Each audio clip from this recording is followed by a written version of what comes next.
우리가 읽은 이 골로새서는 이제 골로새에 있는 교회에 보낸 편지입니다. 근데 골로새 교회는 사도 바울이 세운 교회가 아닙니다. 그래서 사도 바울이 세우지 않는 교회에 보낸 편지 중에 유명한 게 로마서고요. 또 골로새서입니다. 골로새 교회는 사도 바울이 두란노 에베소 160km 정도 떨어진 곳에서 두란노에서 열심히 가르칠 때 거기서 와서 배웠던 에바브로가 돌아가서 세운 교회가 골로새 교회입니다. 그래서 이제 에바브로가 사도 바울이 로마에 있는 걸 알고 감옥에 이제 있을 때 사도 바울을 방문하게 되고 자기 교회 여러 가지 이야기를 하다가 사도 바울이 그 교회가 지금 큰 혼돈에 빠져 있다 이걸 알고 이제 골로새서를 적었습니다. 이 4장입니다. 그리고 나니까 이제 저번에 말씀드린 것처럼 그 160km 떨어져 있는 사도 바울이 눈물로 목회했던 에베소 교회가 생각났습니다. 그래서 에베소서를 적었습니다. 여러분 먼저 적은 게 길겠습니까? 나중 적은 게 길겠습니까? 나중 적은 게 깁니다. 항상 그렇습니다. 그래서 마테마가 누가 요한복음 중에 제일 먼저 적은 게 뭘까요? 제일 짧은 게 먼저 적은 겁니다. 이게 마가복음입니다. 예? 처음엔 적다가 그 다음에 좀 보완할 게 있잖아요. 그래서 길어지는 겁니다. 그래서 골로새서는 4장 적었습니다. 그리고 보니까 에베소에 있는 성도가 생각났어요. 변함없이 그리스도를 사랑하는 그들. 그래서 에베소서를 적었습니다. 이 골로새 교회가 각 지금 당하고 있는 이런 어려움은 뭐냐 하면 이제 이단의 가르침입니다. 이제 그 내용은 한마디로 예수님 말고 다른 게 필요하다는 겁니다. 예를 들면 천사가 필요하고 절기를 지켜야 되고 세상의 요소들, 물, 공기, 흙, 별 이런 요소들이 있는데 이런 원리들이 어떻게 움직이는지를 잘 알아야 되고 그 원리에 맞추어 살아야 되고 그 원리들을 아는 것을 철학이라 그랬고 그 원리들에 맞추는 그 규정들을 잘 지키는 것을 이제 의문이라 그랬습니다. 이게 퀘스천이 아니고 이게 레귤레이션이란 말입니다. 그 규정들을 잘 알아야 된다. 이제 자꾸 그런 걸 가르치는 거죠. 또 이제 자기 몸을 해하는 그래서 행복은 하나님 앞에 이거는 좀 부담스러운 거고 죄인이 어떻게 행복하냐. 그러니까 네 몸을 계속 괴롭혀라. 뭐 이런 가르침입니다. 그러니까 이제 골로새 교회 성도들이 이런 걸 자꾸 이제 이게 영향을 받게 되니까 우리가 그동안 헛배웠나? 우리가 잘못 배웠나? 우리가 에바브로한테 배운 게 우리가 지금 더 배울 게 많다는 말인가? 막 흔들리는 겁니다. 그래서 사도 바울은 이제 그들에 대해서 말하는 거죠. 절기들, 구약에 있는 절기들은 이미 지나갔다. 그거는 장래일의 그림자다. 아주 중요합니다, 여러분. 그림자는 동시에 일어나지만 구약에 있는 절기들은 다 장래, 미래의 그림자입니다. 그래서 오고 나면 기능이 끝나는 겁니다. 여러분, 안식교가 왜 문제일까요? 기능이 끝난 안식일을 아직까지 붙잡고 있거든요. 기능이 끝난 겁니다. 근데 왜 우리도 안식이라 말합니까? 그 원래 하나님의 안식, 하나님이 주려는 그 안식은 예수님을 통해서 오는 거거든요. 그래서 우리도 이 날은 주님이 승리하신, 그래서 참된 안식을 경험하는 날이라. 그래서 우리도 안식이라고 부를 뿐이지 그 의미와 그 뜻은 이제 완성된 겁니다. 근데 과거에 그림자를 갖고 있으면 안 되는 거죠. 또 철학과 의문, 여러분 이런 것들도 조심해야 됩니다. 이런 것들의 특징이 있습니다. 헛되이 과장하는 겁니다. 여러분 철학책들은요 전부 과장이 많습니다. 자기도 모르는 걸 쓰고 있습니다. 그래서 키에르케고르가 해겔을 연구를 했는데요. 해겔을 연구하다가 키에르케가 깨닫습니다. 내가 이해 못하는 건 내 문제가 아니라 해겔 문제다. 해겔이 모르는 걸 썼기 때문에 이해가 안 된다. 정말 그렇습니다. 여러분 모르는 거 말하면요 이해가 안 됩니다. 우리를 모르게 말하는 걸 이렇게 생각하시면 됩니다. 저 사람이 지금 모르고 하는 거다. 내 문제가 아니다. 그래서 저도 책을 읽다가 이해가 안 되면 저자의 문제입니다. 제 문제가 아닙니다. 딱 맞습니다, 여러분. 정확합니다. 감사합니다. 여러분, 너무 철학자들 속으면 안 됩니다. 헛되이 과장하는 게 너무 많습니다. 특별히 책을 팔라고요. 얼마나 많이 과장하는 게 있는지 모릅니다. 그거 다 믿고 샀다가는 다 속습니다. 사실은 건질 거 몇 개밖에 없습니다. 그래서 여러분, 헛되이 과장하는 거. 그래서 사도 바울이 지금 가르쳐 주는 겁니다. 철학자들, 그 헛되이 과장하는 거다. 천사들 아무리 섬겨봐도 너 변화 안 일어났다. 본 것만 의지하고 육체의 본성만 강화될 뿐이지 육체가 새로워지는 데는 본 것을 의지한 것은 아무 효과가 없다. 자, 그러면서 사도 바울은 이제 이게 골로새서의 중심 구절입니다. 2장 6, 7절입니다. 그러므로 너희가 그리스도 예수를 주로 받았으니 그 안에서 행하고 그 안에 뿌리를 받고 세움을 입고 교훈을 받은 대로 믿음에 굳게 서서 감사함을 넘치게 하라. 이 교훈이 어떤 교훈인지 좀 알고 감사해라. 그리고요, 더 깊게 내려가 봐라. 더 높이 올라가 봐라. 그 예수님이 어떤 분인지 이 초등학문, 그걸 초등학문이라 그랬는데 이 철학들을 거기에 영향받지 말고 더 깊게. 자, 그러면서 오늘 이 본문에서 이제 예수 그리스도는 어떤 분인가에 대해서 잘 말씀해 줍니다. 이걸 가리켜 우주적 차원에서 그리스도론이라고 이야기합니다. 예수님을 우주적 차원에서 소개하는 겁니다. 사도 바울의 예수 그리스도에 대한 가장 최고의 묘사가 오늘 이 15절에서 20절까지 있습니다. 그래서 석절씩 나누어집니다. 앞에 세 절은 예수님의 창조주, 뒤에 세 절은 예수님의 재창조의 주인 되심. 먼저 15절에 말합니다. 그는 보이지 않은 하나님의 형상이라 되어 있습니다. 하나님의 형상은 누구에게만 나타납니까? 우리 예수님에게만 나타납니다. 이게 계시의 제1법칙입니다. 계시의 제1법칙은 뭐냐면요, 계시자와 계시받는 자는 같아야 계시받는 자가 드러나는 겁니다. 다시 말하면 개가 계시합니다. 개는 사람이 계시할 수가 없습니다. 사람은 사람이 계시합니다. 사람은 개가 계시할 수가 없습니다. 하나님은 하나님만이 계시합니다. 그래서 우리 하나님은 어떤 것이라도 하나님을 만들지 마라 그랬습니다. 왜냐하면 그것은 하나님을 계시할 수가 없거든요. 피조물이니까. 하나님을 계시하는 분은 계시 제1법칙 예수님 하나님밖에 없습니다. 우리 예수님이 하신 말씀이 그거 아닙니까? 나를 본 자는 아버지를 보았다. 그러면서 중요한 말씀하죠. 아버지와 나는 하나다. 그래서 나를 본 자가 아버지를 본 자입니다. 요한복음 1장 18절 본래 하나님을 본 사람이 없으되 아버지의 품속에 있는 독생하신 하나님이, 자 보십시오, 하나님이 하나님을 보여주는 겁니다. 아버지 하나님은 누가 보여줍니까? 아들 하나님이 보여주는 겁니다. 모든 창조물보다 먼저 나신 자라, 이 말은 이 시간의 먼저가 아닙니다. 예수님도 창조됐다는 뜻이 아닙니다. 권위의 먼저입니다.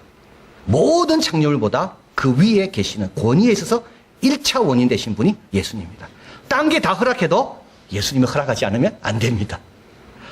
딴 게 다 좋아해도 싫어해도 예수님이 좋아하시면 됩니다. 1차 원인자, 권위의 최고봉. 자, 16절에 가보면 만물이 그에게 창조되되 하늘과 땅에 보이는 것들과 보이지 않는 것들. 여러분, 보이는 것, 보이지 않는 것 두려워할 필요 전혀 없습니다. 보좌들, 주관들, 정사들, 권세, 이 천사의 계층을 뜻합니다. 천사의 계급. 만물이 다 그로 말미암고 그를 위하여 창조되었다. 다 우리 예수님의 뜻 가운데 예수님이 원하는 목적을 향해 다 움직입니다. 여기 정사와 권세는 뭘 말하는가 하면 적대 세력입니다. 이들도 오히려 예수님을 위하여 일하고 있을 뿐이다. 그러니까 욥기에 보면 천사가 나와서 그저 하나님과 이간시키잖아요. 그러나 그 사탄이 나와서, 그러나 그 사탄은 결국 어떻게 됩니까? 욥을 더 영광스럽게 합니다. 여러분, 걱정하지 마십시오. 편안하게 주무시면 됩니다. 눈에 보이지 않는 것도 주님이 다 지키고 계십니다. 자, 17절 그가 또한 만물보다 먼저 계시고 만물이 그와 안에 함께 섰다. 우리 예수님은 유지하고 지탱하시고 연합시키는 분이 우리 예수님이시다. 만물은 다 그에 의존되어 있고 그로 말미암아 세상의 해체와 혼란에 빠지는 일은 없다. 로완 윌리엄스가 적은 삶을 선택하라 해서 그는 다음과 같이 말합니다. 여객선을 타고 바다를 여행할 때 가장 어리석은 행동은, 여기 좀 옛날 이야기입니다, 동력실, 엔진룸을 가보는 거다. 엔진룸 가보면요, 막 더럽고 막 복잡하잖아요. 그러면요, 갑자기 불안이 찾아옵니다. 그래서요, 도착할 때까지 계속 불안한 거죠. 그래서 그냥 엔진룸 가보지 말고 바다의 아름다운 자연을 즐겨라. 그러면 도착하게 되어 있는 겁니다. 여러분, 삶의 중심에 들어가는 게요, 위험한 일입니다. 그러나 하나님의 중심은 위험하지 않습니다. 들어가면 들어갈수록 감동받습니다. 은혜 받습니다. 그 감동으로 살아가는 게 신앙생활입니다. 또 그는 로안 윌리엄스는 말합니다. 한 사회가 아무도 믿지 않을 때 공포가 그 사회의 유일한 의제가 된다. 정말 그렇습니다. 여러분, 믿을 게 없으면요, 공포밖에 없습니다. 이 사람 못 믿죠? 공포입니다. 신호등 못 믿고 앞에 오는 차 못 믿죠? 공포입니다. 여러분, 어디 가도요, 믿을 게 없는 사람은요, 공포밖에 갖고 있을 수 있는 게 없습니다. 그런데 우리는요, 자유롭습니다. 평안합니다. 왜냐하면 다 주님의 손에 있거든요. 그래서 우리는 어떻게 살아야 됩니까? 맡은 일 성실히 집중하며 살면 됩니다. 나머지는 주님께 맡기면 되는 거죠. 자, 그리고 나서 이제 앞에 세 절은 예수님의 어떤 창조주, 그리고 나서 우리 예수님의 재창조, 새 창조에 대해서 말씀합니다. 18절 읽어봅니다. 그는 몸인 교회의 머리라. 그가 근본이요. 예, 교회는 처음부터 있지 않았습니다. 교회는 예수님의 성령을 보내심으로 인하여 2000년 전에 시작된 것이 교회입니다. 예, 교회는 새로운 창조물입니다. 우리는 이 새로운 창조물에 지금 들어와 있는 겁니다. 그 다음에 또 부활도 새로운 창조물입니다. 18절 읽어봅니다. 죽은 자들 가운데서 먼저 나신 자니 이는 친히 만물의 으뜸이 되려 하시며, 여기서 먼저는 순서입니다. 예수님은 부활의 첫 열매입니다. 여러분, 부활도 새로운 창조입니다. 그리고 19절, 아버지께서는 모든 충만으로 예수 안에 거하시고, 그래서 이 충만이란 말은 부족함 없이 온전하게 다 들어와 있다는 말이고, 그런데 여기서 골로새서에서 강조하는 것은 2장 10절입니다. 같이 읽어봅니다. 너희도 그 안에서 충만해졌으니 그는 모든 정사와 권세의 머리시라. 예, 이게 새 창조입니다. 우리도 충만해지는 겁니다. 요한복음에 의하면 은혜에서 은혜, 우리가 다 충만한 데서 받을 수 있는 거. 근데 받아보니까 그게 뭡니까? 그게 은혜입니다. 그거 받아가 손해보는 사람 한 명도 없습니다. 그거 받았다고 후회하는 사람 한 명도 없습니다. 그거 받았다고 내가 속았다는 사람 한 명도 없습니다. 다 뭐라고요? 은혜입니다. 이게 새로운 창조입니다. 그리고 마지막으로 20절에 그가 십자가의 피로 화평을 이루셨습니다. 새로운 창조 화평입니다. 이거는 십자가의 피로만 이루어지는 겁니다. 이 땅에 있는 것들이나 하늘에 있는 것들이 그런 말미암아 자기와 화목해 되기를 기뻐하십니다. 그래서 우리 하나님은 예수님의 피만 의지하면 다 어떤 원수고 어떤 죄도 다 화목하게 되는 그와 같은 예수의 피를, 그런 기능으로 하나님은 사용하신다는 겁니다. 에베소 2장 13절, 전에 멀리 있던 너희가 그리스도 예수 안에서 그리스도의 피로 가까워졌다. 에베소 2장 17절 읽어봅니다. 또 오셔서 먼데 있는 너희에게 평안을 전하고 가까운 데 있는 자들에게 평안을 전하고, 이제 이 평안은 뭡니까? 우리의 일상적인 삶이 된 겁니다. 우리 사도 바울은 서신을 쓸 때마다 그리스도의 평안이 너희와 함께 있을지어다. 이제 이 평안은요, 우리 가까이 온 겁니다. 이게 바로 예수님의 새로운 창조입니다. 자, 그리고 나서 사도 바울은 이 우주적 그리스도론을 가지고 처음에는 창조의 주인 예수님, 이분이 바로 우리를 위해 오신 새 창조의 주인, 이제 이것이 어떻게 우리한테 열매를 맺었냐, 그거에 대해서 이제 그 다음 석절에 이야기합니다. 21절, 전에 악한 행실로 멀리 떠나 마음으로 원수가 되었던 너희들. 22절, 그의 육체의 죽음으로 말미암아 화목해 되었고, 어떤 악한 행실도 아무리 멀리 떠나 있어도, 아무리 하나님을 공개적으로 대적하는 원수를 할지라도 그의 육체의 죽음으로 말미암아 다 화목해 된다. 여러분, 오늘 우리가 여기 왜 어떻게 있습니까? 그의 십자가의 죽음 때문에 여기 있는 겁니다. 우리는 여기 올 수가 없습니다. 너희를 거룩하고 흠없고 책망할 것이 없는 자로 그 앞에 세우고자 하셨다. 이렇게 해서 우리가 이 자리에 있다면 이제 우리는 어떤 우리에게 주어지시는 새로운 삶에 대한 우리의 책무가 있습니다. 야, 여러분, 책무란 말은 너무나도 중요합니다. 영어로는 accountability라고 그럽니다. 나를 이 자리까지 인도하셨다면 이 자리에 있는 우리들은 이 자리에서 어떤 책무를 감당해야 되는가? 주님의 피로 내가 이 자리에 있다면 그 피의 은혜를 아는 나는 이 자리에서 어떻게 예배드리고 봉사하고 살아야 되는가? 이게 책무입니다. 21절, 믿음에 거하고 고집스럽게 인내하는 겁니다. 복음의 진리를 가지고 타협하지 않고 지켜내는 겁니다. 전수받은 신앙 고백이 이 믿음입니다. 그래서 사도 바울은 내가 믿음을 지켰다 할 때 이 믿음은 주님을 향한 어떤 주관적인 어떤 헌신의 믿음이 아닙니다. 이 믿음은 전수 내려온 그 믿음의 교리를 말하는 겁니다. 나는 잘 받았고 이것을 잘 전달했다. 이게 지키는 겁니다. 여러분 받은 거를요 고집스럽게 지켜서 전달해야 됩니다. 이게 우리의 책무입니다. 두 번째는 터 위에 굳게 서는 겁니다. 이건 압박이 와도 견뎌내는 겁니다. 압박이 와도 견뎌내는 방법은 터에 뿌리를 잘 내려야 됩니다. 주님께서 세워놓은 그 자리에서 우리는요 뿌리를 자꾸 내려야 되는 겁니다. 시간이 걸리고요. 이건 견뎌야만 되는 겁니다. 그리고 왔다 갔다 하는 사람은 절대 뿌리 못 내립니다. 힘들어도 그 자리에 있는 사람만이 뿌리를 내립니다. 뿌리를 내리면 어떻게 될까요? 바람이 불어도 쓰러지지 않습니다. 이게 우리의 책무입니다. 뿌리를 내리는 거예요. 그리고 마지막으로 복음의 소망에 흔들리지 않는 겁니다. 이 말은 뭐냐면 이 복음의 능력이 있다는 것을 의심하지 않는 겁니다.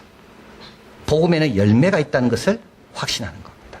사도 바울은 바로 설명하죠. 이 복음에 대해서 이 복음은 천하 만민에게 전파된 바요. 나 바울은 이 복음의 일꾼이 되었다. 이 천하 만민이라는 게 아주 중요합니다. 이게 복음의 보편성입니다. 복음의 보편성은 뭐냐면 어디에서나 누구에게나 언제나 복음의 능력은 나타난다. 이게 복음의 보편성입니다. 왜 복음의 보편성이 있을까요? 복음은 신적 기원, 하나님부터 온 거고요. 복음에는 신적 능력, 하나님의 능력이 있기 때문에 그렇습니다. 복음은 상대적이지 않습니다. 복음은 환경과 역사에 영향받지 않습니다. 복음은 천하 어디서라도 열매 맺는 것이 복음입니다. 이 믿으라는 거예요. 이걸 믿고 전하라는 거예요. 이게 우리의 책무라는 겁니다. 일본 초기 선교에 있어서 봉건 영주보다 뛰어난 선교사는 없다는 말이 있습니다. 이게 이제 1600년대 이야기합니다. 하비에르가 이제 예수회를 창설한 로엘라와 함께 하비에르가 이제 선교에 헌신하게 되고 이제 인도를 거쳐서 일본으로 오게 됩니다. 그런데 이제 일본은 문화 자체가 아주 이게 죽은 중심 아닙니까?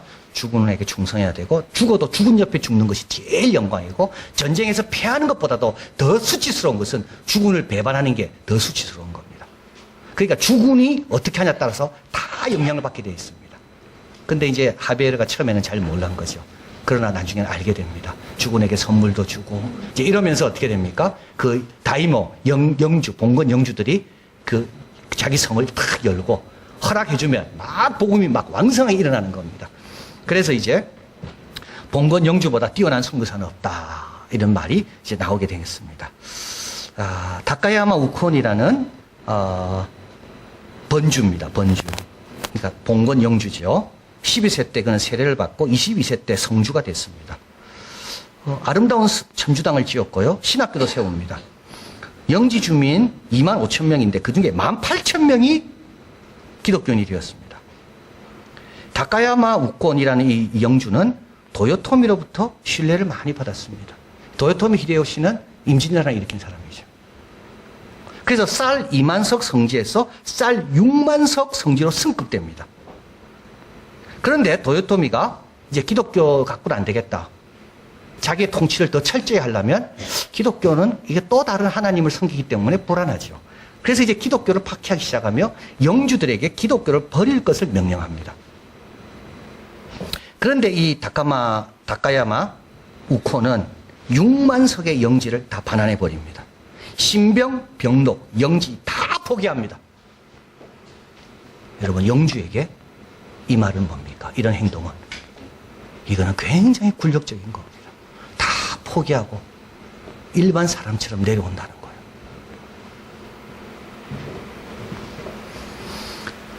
그는 가나자와 성주의 객이 됩니다. 거기서 신세하며 지다가 결국 도쿠가와 이에야스에 의해서 1614년 해외로 추방됩니다. 필리핀 마닐라에서 1년 있다가 거기서 세상을 떠났습니다. 복음은 온 천하에서 열매 맺어 자랍니다. 복음의 소망에 흔들리면 되지 않습니다. 신적 기원이요, 신적 능력. 오늘도 일본도 런던도 로마도 뉴욕도 어디나 열매 맺는 것이 복음인 겁니다. 우리의 책무는 뭘까요? 이 복음의 소망에 대해서 흔들리지 않는 게 우리의 책무인 겁니다. 고린도서 3장 3절 이는 너희가 죽었고 너희 생명이 그리스도와 함께 하나님 안에 감춰져 있습니다. 여기 감춰 있다는 말은 여러 뜻이 있습니다. 안전하다는 뜻이 있고요. 또 하나는 잘 모른다는 뜻입니다. 그래서 벵겔은 이 구절을 이렇게 설명합니다. 세상은 그리스도와 그리스도인에 대해서 잘 모르고 있다. 그러나 문제는 그리스도인 자신까지도 자신을 충분히 모른다. 우리가 얼마나 영광스러운 자리에 와 있는지 우리 자신도 모른다는 겁니다. 우리가 어떤 희생으로 여기에 와 있는지 우리 자신도 모른다는 겁니다. 여러분 믿음에 거하시고 터 위에 굳게 서며 복음의 소망 가운데 흔들리지 마십시오. 이제 좀 책무를 생각하십시오. 나에게 이렇게까지 은혜 주신 그분에 대한 책무가 뭘까 내가. 우리를 구원하시고 그 육체를 다 버리신 그분 앞에 우리의 책무를 잘 감당하고 그래서 오히려 은혜 위에 은혜로라. 그의 풍성한 가운데 승리하는 우리가 되길 바랍니다. 사랑하는 하나님 감사합니다. 우리가 어떻게 이 자리에 있습니까? 먼데 있던 우리들이 또는 가까이 있던 우리들이 어떻게 그 평안 가운데 이곳에 와 있습니까? 그리스도의 피요 복음의 증거 때문입니다. 하나님 우리가 이 자리에 있다는 것을 늘 기억하게 하시고 우리가 지어야 될 십자가 하나님 주신 그 생명의 열매답게 우리가 지어야 될 책무들 잘 감당해서 우리의 주인에게 참 기쁨이 되고 또 이웃에게는 복음의 통로가 되고 천하 만국에서 자라는 이 귀한 복음의 열매가 내가 되고 또 우리 주위가 될 수 있도록 늘 주님 앞에 신실하게 감사하며 은혜 가운데 살아가는 우리들이 다 되게 하여 주시옵소서. 예수 그리스도 이름으로 기도하옵나이다. 아멘.